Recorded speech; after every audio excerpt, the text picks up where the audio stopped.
রাজধানী জুড়ে আইন শৃঙ্খলা রক্ষা বাহিনীর টহল জোরদার। সবকটি শহর সিসি ক্যামেরার আওতায় আনার ঘোষণা স্বরাষ্ট্রমন্ত্রীর। ঢাকা মহানগরকে আমরা সিসিটিভি ক্যামেরায়, আমরা পুলিশের ক্যামেরায় আমরা নেওয়ার জন্য কনসালটেন্ট ফার্ম নিয়োগ করতে যাচ্ছি। এটা সাকসেসফুল হলে আমরা ক্রমান্বয়ে পরবর্তী শহরগুলোতে আমরা করব। জঙ্গিবাদ সাম্প্রদায়িকতার বিরুদ্ধে কেন্দ্রীয় শহীদ মিনারে প্রতিবাদ সমাবেশ, মশাল মিছিল, শাহবাগে গণজাগরণ মঞ্চের সংহতি সমাবেশ।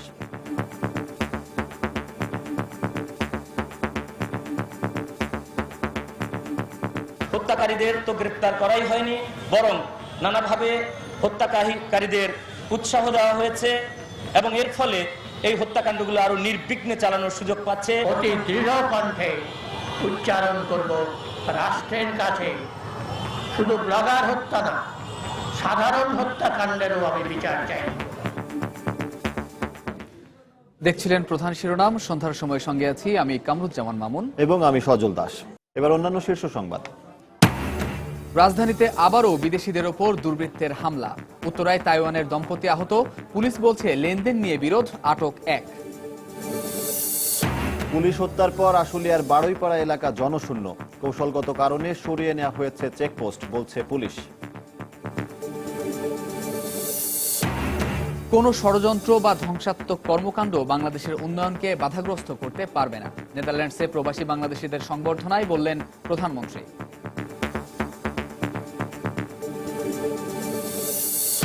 স্বামীর নির্মম নির্যাতনের শিকার গাজীপুরের শিউলি আর দৃষ্টি ফিরে পাবেন না কখনো, জানালেন চিকিৎসক। এখনো আটক হয়নি অভিযুক্ত কামাল। এবং জিম্বাবুয়ের বিপক্ষে প্রথম ওয়ানডেতে জয়ের ব্যাপারে আত্মবিশ্বাসী মাশরাফি। জয় চায় সফরকারীরাও। টিকিট কিনতে ক্রিকেট প্রেমীদের দীর্ঘ লাইন।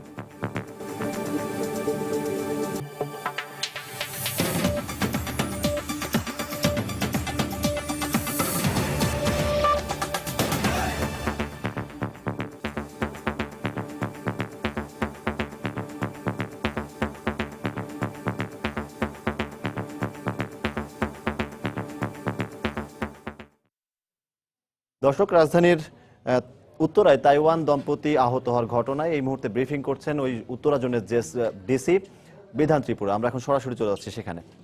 আমরা গ্রেপ্তার করতে সক্ষম হব বলে আমরা আশা করছি।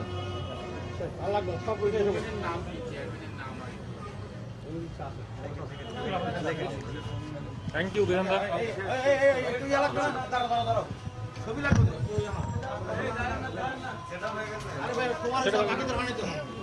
বিধানদা, আমরা একটু সরাসরি সম্প্রচারে আছি, আপনি যদি আরেকবার একটু বলতেন যে ঘটনাটা একটু লাইভে আছে। আমরা যেটা বলেছি গতকাল রাতেই আমরা একটার দিকে যে যারা এই কোম্পানির কর্মচারী ছিলেন তারাই আসলে চুরি করার উদ্দেশ্যে বাসায় ঢুকেছিল।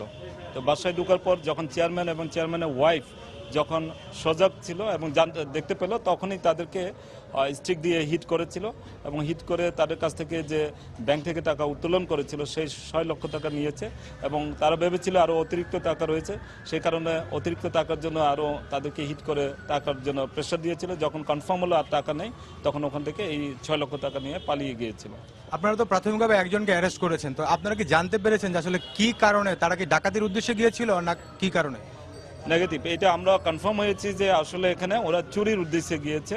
যে চেয়ারম্যান যে টাকা উত্তোলন করেছে ব্যাংক থেকে এটা কনফার্ম ছিল এবং তাদের কাছে ইনফরমেশন ছিল।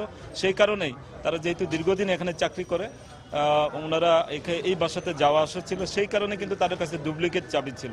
ডুপ্লিকেট চাবি নিয়ে সরাসরি কলাপসিবল গেট এবং মেন গেট ওনারা কিন্তু চাবি খুলেই ভিতরে ঢুকেছিল এবং চুরি করার উদ্দেশ্যে যখন ঢুকে চেয়ারম্যান এবং ওয়াইফ যখন দেখতে পেল, তখনই কিন্তু এই ওনারা হিট করেছিল।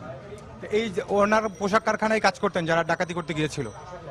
পোশাক না, এটা হচ্ছে ওই প্লাস্টিক পিভিসি ডোর এবং এখানে ওনারা ওখানে মোর দেন 5 ইয়ার চাকরি করতো এবং যাদের আরও 2 জনের কথা বললাম তাদের নাম আমরা আসলে এখন পরে অ্যারেস্ট করার পর বলবো। এই 2 জন আগে চাকরি করতেন, এখন ওনাদের সাথে সাব কন্ট্রাক্টে কাজ করছেন। আর যাদেরকে আপনারা আক্রান্ত হয়েছে, যাদেরকে হাসপাতালে ভর্তি করেছেন, তাদের শারীরিক অবস্থা এখন কি রকম? এই মুহূর্তে আমি ওনার ওয়াইফের আউট অফ ডেঞ্জার, আমি তাদের 2 জনের সাথে কন্ডিশন আমি দেখেছি ব্যক্তিগতভাবে এবং ওয়াইফের সাথে কথা বলেছি। ওয়াইফ এখন সুস্থ রয়েছেন এবং আমরা আশা করি যে চেয়ারম্যান উনিও শীঘ্রই সুস্থ হয়ে উঠবেন। ধন্যবাদ। সজল, আপনি শুনছিলেন যে কথা বলছিলেন পুলিশের উত্তরা বিভাগের উপকমিশনার বিধান ত্রিপুরা। তো তিনি যেটি জানিয়েছেন যে এটি তারা প্রাথমিক ধারণা করছেন যে একটি চুরির ঘটনা, এবং এই ঘটনা এরই মধ্যে তারা একজনকে আটক করতে সক্ষম হয়েছেন এবং 3 জন ছিলেন বলে বিধান ত্রিপুরা আমাদেরকে জানালেন। তো বাকি 2 জনকে গ্রেফতারে তাদের অভিযান চলছে, এমনটাই পুলিশের পক্ষ থেকে আমাদেরকে জানানো হয়েছে। আর যারা আহত হয়েছেন তাদের মধ্যে একজনের অবস্থা আশঙ্কামুক্ত এবং বাকি একজন তিনিও খুব বেশি ইনজুর্ড নন, তবে 2 জনই চিকিৎসাধীন আছেন এবং পুলিশ যেটি আশা করছে যে তারা আসলে তাদের জীবন হানির কোনো ধরনের আশঙ্কা এই মুহূর্তে নেই। রুবেল, আপনাকে ধন্যবাদ। দর্শক, রাজধানীর উত্তরার তাইওয়ান দম্পতি আহত হওয়ার ঘটনা নিয়ে ব্রিফ করছিলেন উত্তরা জোনের ডিসি বিধান ত্রিপুরা। এদিকে এই মুহূর্তে রাজধানীর অ্যাপোলো হাসপাতালে আছেন আমাদের রিপোর্টার এজাজ শৌমিক। সবশেষ খবর জানতে আমরা সরাসরি চলে যাচ্ছি তার কাছে। এজাজ। হ্যাঁ সজল, গত রাতে উত্তরা পূর্ব থানার যে পুলিশ রয়েছে তারা এই ঘটনা খবর পেয়ে, অর্থাৎ তাইওয়ানের যে 2 নাগরিক আহত হয়েছেন সেই খবরটি পেয়ে তারা তাদেরকে উদ্ধার করে গত রাত 2:30টার দিকে কিন্তু তারা অ্যাপোলো হাসপাতালে ভর্তি করে তাদেরকে, এবং হাসপাতালে ভর্তি করার পর থেকে এখন পর্যন্ত তারা এখানেই রয়েছেন। ইতিমধ্যে আমরা এখানে এসে যেটা জানতে পারলাম, হাসপাতাল কর্তৃপক্ষ আমাদেরকে যেটা জানালো যে আহতদের মধ্যে যে একজন রয়েছেন হাজবেন্ড, তিনি তার অবস্থা বেশ আশঙ্কাযুক্ত, কিন্তু তার যে ওয়াইফ রয়েছেন তার অবস্থা বেশ তিনি মোটামুটি সুস্থ, আশঙ্কামুক্ত।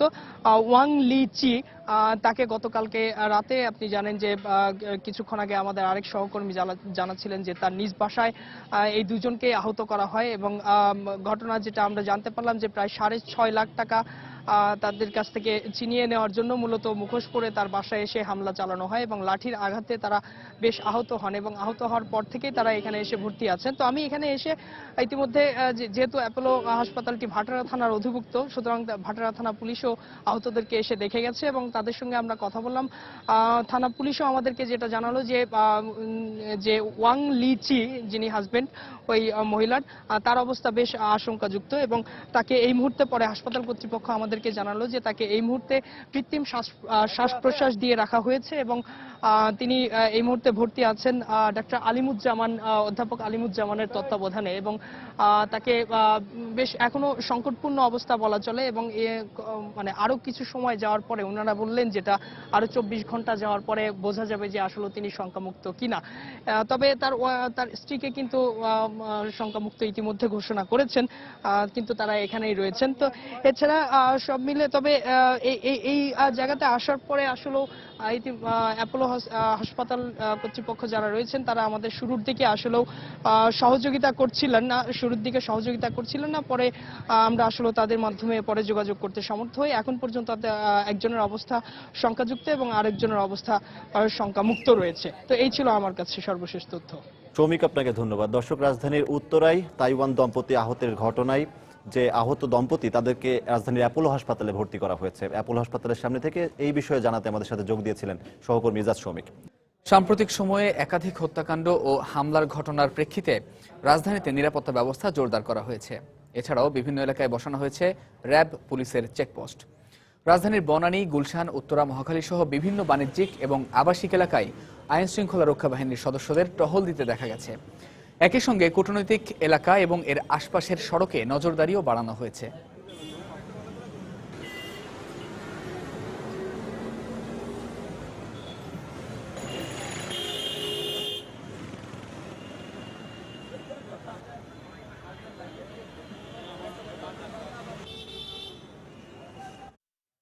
এদিকে রাজধানী ঢাকার পর বন্দরনগরী চট্টগ্রামেও ব্যাপক নিরাপত্তা ব্যবস্থা নিয়েছে আইন শৃঙ্খলা রক্ষা বাহিনী। এরই অংশ হিসেবে আবাসিক এলাকায় সিসি ক্যামেরা লাগানোর নির্দেশনার পর নগরীর প্রতিটি গুরুত্বপূর্ণ মোড় এবং স্থাপনায় যৌথ বাহিনী তল্লাশিও চালাচ্ছে। রিপোর্ট কমলদের। গত কদিন ধরে রাজধানী ঢাকায় একের পর এক নাশকতামূলক কর্মকাণ্ড চলল। বন্দরনগরী চট্টগ্রাম এখনো অনেকটা শান্ত রয়েছে। এক্ষেত্রে দুর্বৃত্তরা চট্টগ্রামে নাশকতা চালাতে পারে বলে আশঙ্কা করছে আইন শৃঙ্খলা রক্ষাকারী বাহিনী। তারই ধারাবাহিকতায় গত 1 সপ্তাহ ধরে চট্টগ্রাম শাহ আমানত আন্তর্জাতিক বিমানবন্দরে বিশেষ সতর্কতা জারি করা হয়। অতিরিক্ত পুলিশের পাশাপাশি মোতায়েন করা হয় বিজিবির ডগ স্কোয়াডও। আর এখন নগরীতে চলছে যৌথ বাহিনীর তল্লাশি। এসব তল্লাশিতে র্যাব এবং পুলিশের পাশাপাশি দায়িত্ব পালন করছে বিজিবিও। এখানে গাড়ি চেক করা হবে এবং যদি কোনো নাশকতাকারী থাকে আমরা হাতে নাতে ধরবই। সামনে যুদ্ধ অপরাধীদের বিচারের রায় কার্যকরের বিষয় প্লাস জনজীবনে একটা স্বস্তি নিয়ে আসা, আইন শৃঙ্খলা নিয়ন্ত্রণে রাখা, সবকিছু বিষয় মিলে আজকে আমাদের পর্যায়ক্রমে আমাদের এই অভিযানটা চলতেই থাকবে।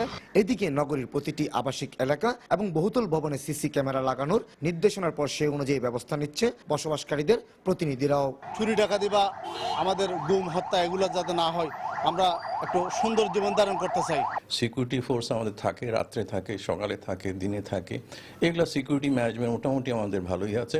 অ্যান্ড সিসিটিভি লাগালে এই জিনিসটা আরও জোরদার হবে, আরও শক্তিশালী হবে। চলতি বছরের শুরুর দিকে বিরোধী দলের আন্দোলন চলার সময় চট্টগ্রামে তেলের স্থাপনায় আগুন দেওয়ার মতো বড় ধরনের নাশকতার প্রচেষ্টা নস্যাৎ করে আইন শৃঙ্খলা রক্ষাকারী বাহিনী। কমল দে, সময় সংবাদ, চট্টগ্রাম। মানুষের নিরাপত্তা নিশ্চিত করতে ঢাকা মহানগরীকে সিসি ক্যামেরার আওতায় আনা হচ্ছে বলে জানিয়েছেন স্বরাষ্ট্রমন্ত্রী আসাদুজ্জামান খান কামাল। সকালে ধানমন্ডিতে নিজ বাসভবনে সাংবাদিকদের তিনি একথা জানান।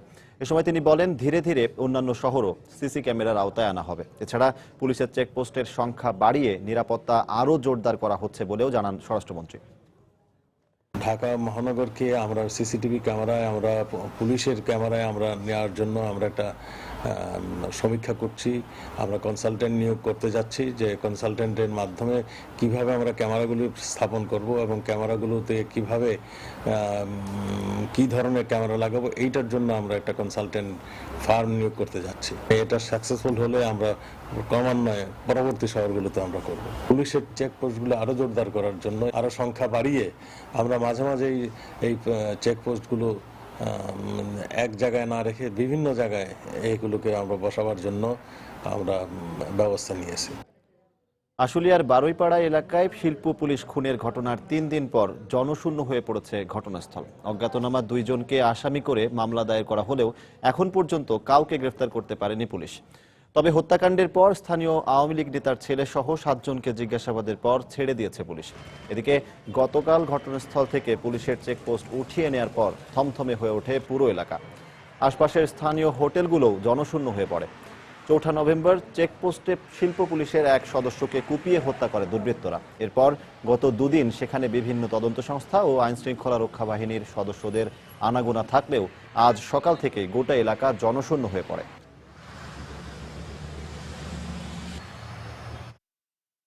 একাধিক টিম এখানে কাজ করতেছে এবং আমাদের সম্মানিত অতিরিক্ত ডিআইজি মহোদয় এই বিষয়টা সরাসরি তদারকি করেন। বিভিন্ন সাক্ষী যারা এই ঘটনার প্রত্যক্ষদর্শী তাদেরই আমরা ডেকে ডেকে জিজ্ঞাসাবাদ করে বিভিন্ন তথ্য সংগ্রহ করার চেষ্টা করছি। কৌশলগত কারণে আমরা ওখান থেকে একটু দূরে আমরা আমাদের অবস্থানটাকে আরো শক্ত করেছি। প্রতিবাদ নয়, জঙ্গি ও খুনিদের বিরুদ্ধে এবার প্রতিরোধ গড়ে তোলার আহ্বান জানিয়েছেন মুক্তিযোদ্ধা, লেখক ও সাংস্কৃতিক কর্মীরা। বিকেলে কেন্দ্রীয় শহীদ মিনারে জঙ্গিবাদ ও সাম্প্রদায়িকতা প্রতিরোধ মোর্চার ব্যানারে এক সমাবেশ থেকে এ আহ্বান জানানো হয়। সমাবেশ শেষে শহীদ মিনার থেকে একটি মশাল মিছিল বের করা হয়। অন্ধকার থেকে আলোর পথে যাত্রা শুরুর প্রতীকী এই মশাল মিছিলে অংশ নেন উপস্থিত কবি, সাহিত্যিক, সাংস্কৃতিক কর্মী ও রাজনৈতিক ব্যক্তিত্বরা। এর আগে প্রতিরোধ সমাবেশে বক্তারা বলেন, একের পর এক লেখক ও মুক্তবুদ্ধির পক্ষের মানুষদের ওপর হামলার পর এখন আর বসে থাকার সময় নেই। এখন জঙ্গিবাদ উৎখাতের লড়াইয়ে নামতে হবে।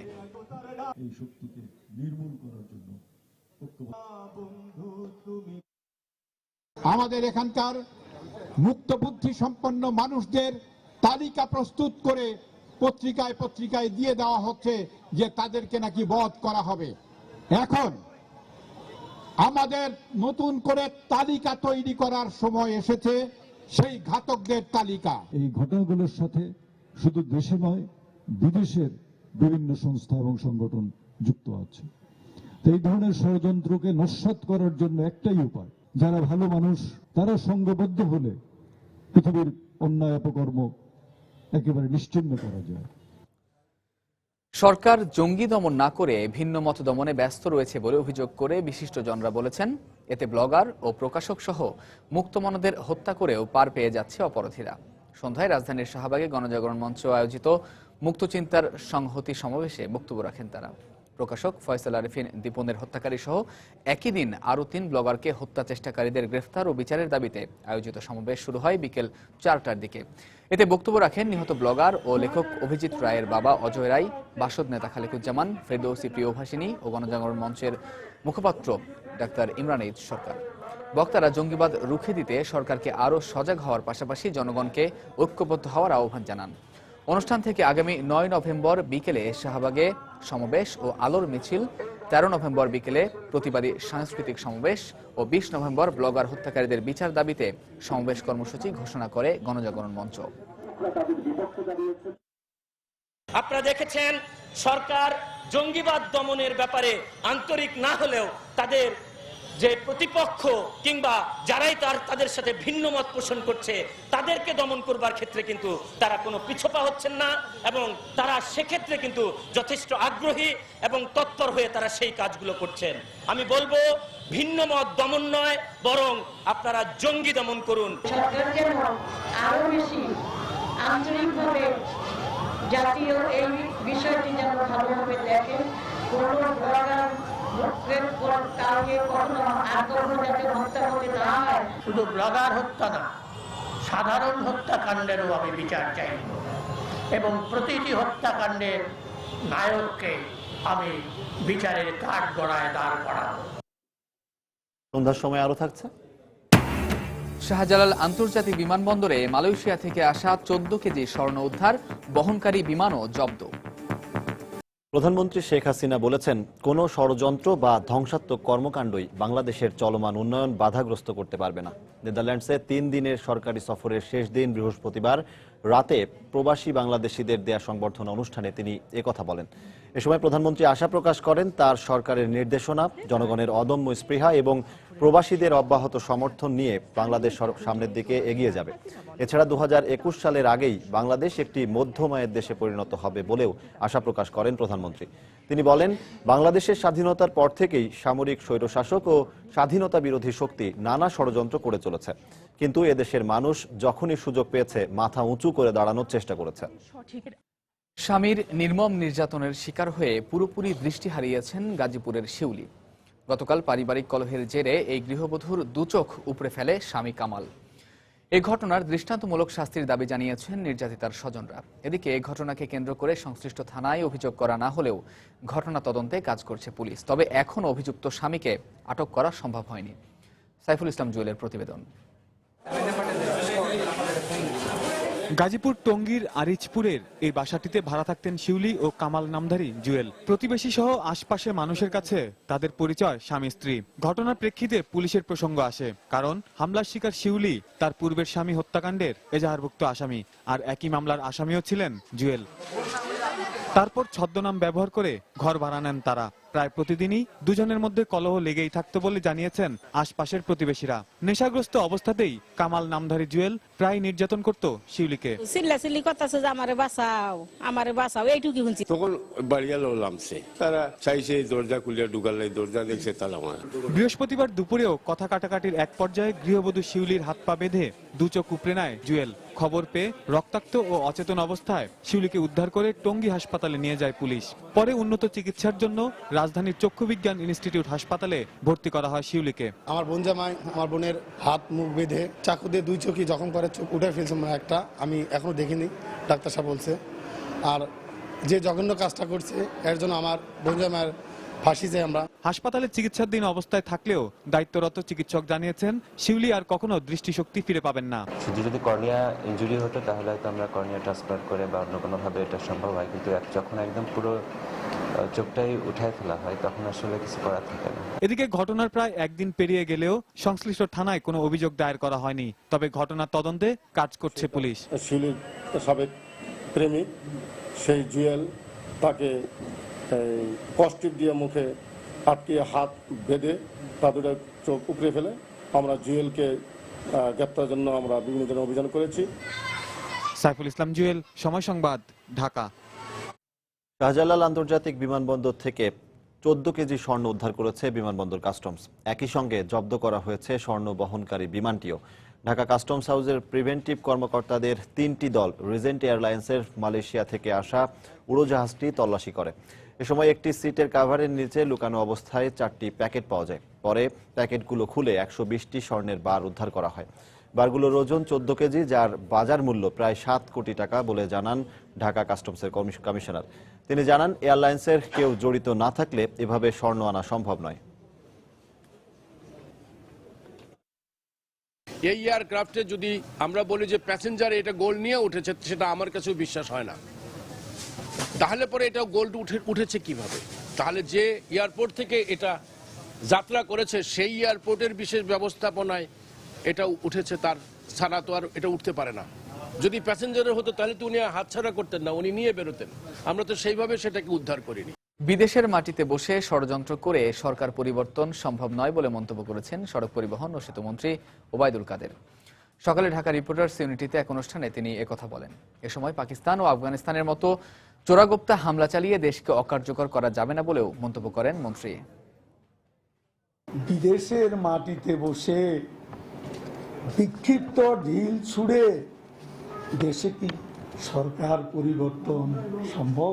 হামলা চালিয়ে এই দেশটাকে পাকিস্তান আর আফগানিস্তানের মতো অকার্যকর করবেন, তাহলে তারা বোকার স্বর্গে বাস করছে। দিনরাত পরিশ্রম করে পরিবার ও সমাজে গুরুত্বপূর্ণ ভূমিকা রাখলেও সামাজিকভাবে মূল্যায়ন নেই ময়মনসিংহ অঞ্চলের শ্রমজীবী নারীদের। বাঁকা চোখের চাহনি সবসময় তাড়িয়ে বেড়ায় তাদেরকে। মজুরি পান পুরুষের চেয়ে অনেক কম। এই অবস্থায় শ্রমজীবী নারীদের ক্ষেত্রে সামাজিক দৃষ্টিভঙ্গি প্রসারিত করার দাবি জানিয়েছেন নারী নেত্রীরা। হোসেন আলীর তোলা ছবি নিয়ে হারুনুর রশিদের রিপোর্ট। জীবিকার তাগিদে ঘর থেকে বেরিয়ে পুরুষের সাথে পাল্লা দিয়ে কাজ করছেন ময়মনসিংহ অঞ্চলের শ্রমজীবী নারীরা। সংসারের দৈনন্দিন কাজ করার পরও পরিবারের সদস্যদের একটু ভালো রাখতে কেউ করছেন মাটি কাটার কাজ, আবার কেউ বা চাতাল শ্রমিক। শ্রমজীবী এসব নারী অমানসিক পরিশ্রম করে পরিবার ও সমাজে গুরুত্বপূর্ণ অবদান রাখলেও এখনো তাদের কাজের কোনো স্বীকৃতি নেই। রয়েছে মজুরি বৈষম্য। কাজ করি মানুষের টিটকারি আঙ্গরে পারে, অনেক ধরনের কাজ করি আঙ্গর কেউ দাম দেয় না। যেটা বেতন পাই ফুলাফানের লেখাপড়া খরচ, আঙ্গর খাওয়া খরচ চলে না। খাটনিটা যে করি এই খাটনি অনুযায়ী আঙ্গর আসলে বেতনটা আঙ্গর সুন্দর ভালো পাই না। নারী নেত্রীরা বলছেন শ্রমজীবী নারীদের ক্ষেত্রে সামাজিক দৃষ্টিভঙ্গি প্রসারিত করতে হবে। তাদের প্রতি যে অসম্মান দৃষ্টিতে দেখা হয়, এটি যদি পরিবর্তন করা হয়, আমার মনে হয় সকল নারীরাই সম্মানের সঙ্গে যে কোনো কাজের সাথে যুক্ত হয়ে রাষ্ট্রের, সমাজের এবং পরিবারের সফলতা বয়ে আনতে পারবে। এদিকে শ্রমজীবী নারীদের সামাজিক স্বীকৃতি ও মর্যাদা সম্পর্কে সচেতনতা তৈরিতে মহিলা বিষয়ক অধিদপ্তর কাজ করছে বলে জানান এই কর্মকর্তা। চেষ্টা করতেছি এই ভারসাম্যতা দূর করে একটা সমাজে একটা সমতা আনয়নের জন্য। আশা করি অদূর ভবিষ্যতে একটা পর্যায়ে আমরা উন্নীত হইতে পারবো। বিশ্লেষকরা বলছেন শ্রমজীবী নারীদের মর্যাদা ও অধিকার নিশ্চিত করতে প্রশাসন ও জনপ্রতিনিধিদের আরও উদ্যোগী হতে হবে। হারুনুর রশিদ, সময় সংবাদ, ময়মনসিংহ।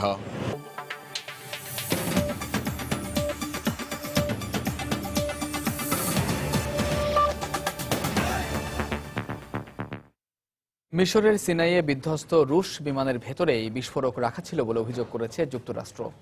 শুক্রবার মার্কিন রেডিওতে দেয়া এক সাক্ষাৎকারে একথা বলেন যুক্তরাষ্ট্রের প্রেসিডেন্ট বারাক ওবামা। তবে নাশকতার অভিযোগ অস্বীকার করেছে রাশিয়া, বরং তদন্তের স্বার্থে তথ্য দিয়ে সহযোগিতা না করার অভিযোগ করেছে যুক্তরাজ্যের বিরুদ্ধে। এ অবস্থায় বিমান বিধ্বস্তের বিষয়ে সুনির্দিষ্ট কারণ অনুসন্ধানে আরও অপেক্ষা করতে হবে বলে জানান রুশ প্রধানমন্ত্রী দিমিত্রি মেদভেদেভ। এদিকে বিমান যাত্রীদের নাশকতার আতঙ্কে নেতিবাচক প্রভাব পড়েছে মিশরের পর্যটন ব্যবসায়ী।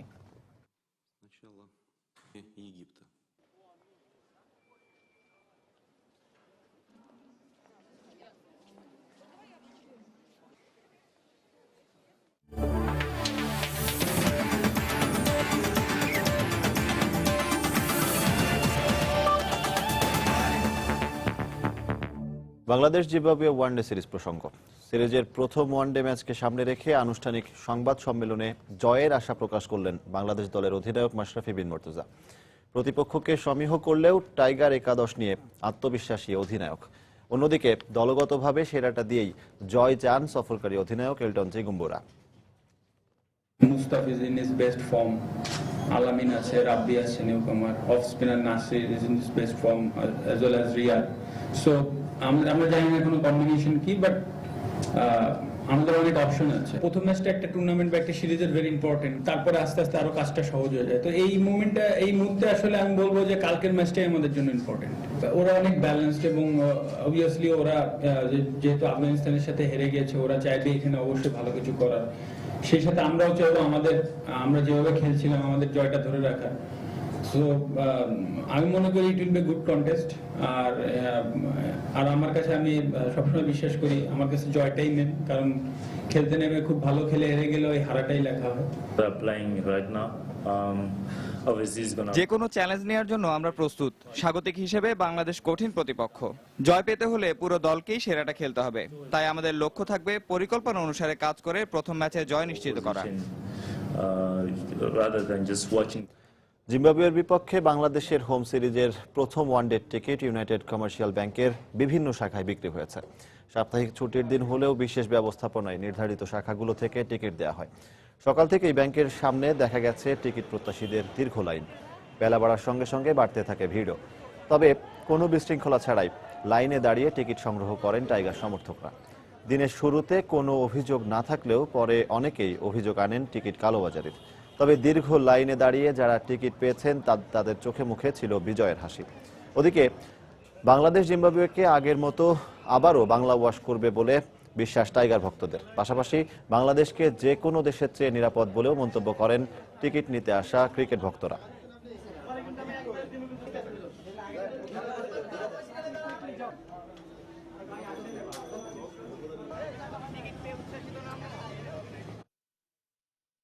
দর্শক, সন্ধ্যার সময় এ পর্যায়ে শীর্ষ সংবাদগুলো জানিয়ে দিচ্ছি আরো একবার।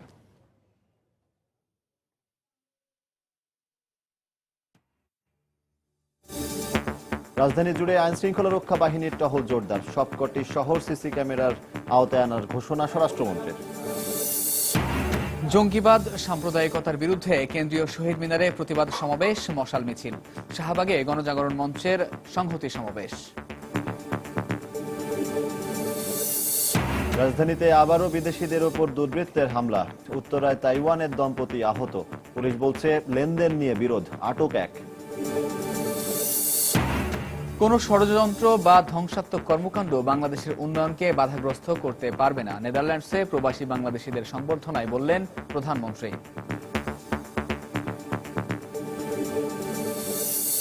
এবং জিম্বাবুয়ের বিপক্ষে প্রথম ওয়ানডেতে জয়ের ব্যাপারে আত্মবিশ্বাসী মাশরাফি। জয়ের ধারায় ফিরতে মরিয়া সফরকারীরাও। টিকিট কিনতে ক্রিকেট প্রেমীদের দীর্ঘ লাইন। দর্শক, এই ছিল সন্ধ্যার সময়। যে কোনো খবর পেতে ভিজিট করুন সময়নিউজ.tv। সঙ্গে থাকুন সময়ের।